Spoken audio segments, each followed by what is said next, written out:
et d'autres. Alors, quand je suis arrivé comme ambassadeur en 1960, ils étaient tous contents de me retrouver. D'autant plus qu'en 1958, ils m'avaient déjà invité pour mon premier voyage aux États-Unis. Alors, ils ont dit, ben, qu'est-ce qu'on peut faire pour t'aider?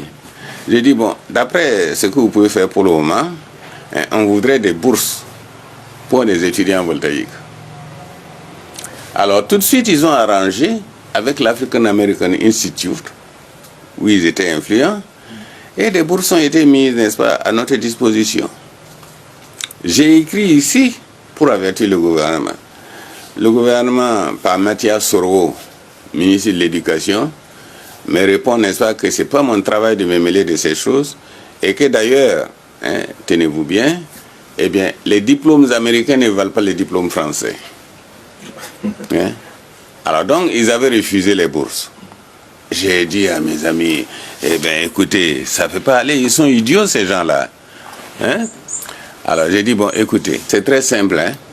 Il y aura des bacheliers qui n'auront pas la possibilité d'avoir des bourses au pays. Envoyer des gens voir, contacter l'ambassade américaine et aller à la pêche, n'est-ce pas, aux bacheliers malheureux qui n'ont pas de bourse. Et un de mes amis qui s'appelait Ted Harris, que je connaissais depuis ce temps-là, depuis 1950, par correspondance. Alors, il a rangé et puis, effectivement, eh ben, ils sont venus. Et puis, un beau jour, on m'appelle, n'est-ce pas, du bureau de l'African American Institute. Et on me dit, monsieur l'ambassadeur, on a pu avoir 4 étudiants et vos étudiants sont là.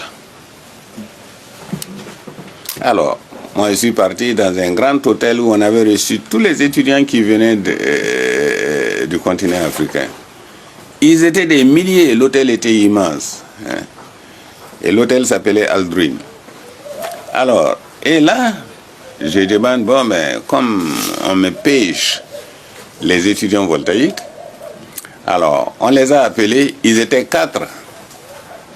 L'un d'eux était Alassane Ouattara, l'un d'eux était Arba Diallo, les 2 autres, je ne me souviens plus d'eux. Alassane Ouattara, la bourse voltaïque. Oui. Alors, c'est comme ça qu'il est venu aux États-Unis avec une bourse voltaïque. Mais dès que Alassane Ouattara est arrivé, dès que je les ai reçus là-bas, il a dit, est-ce que le pays vous a donné quelque chose pour votre voyage? Il dit non. Bon, je leur ai fait donner $400 à chacun, n'est-ce pas, par ma secrétaire. Et puis, comme c'était le début de l'hiver et que j'avais 2 manteaux, j'ai donné un de mes manteaux pour qu'il tire au sort et savoir celui qui le gagnera et le portera.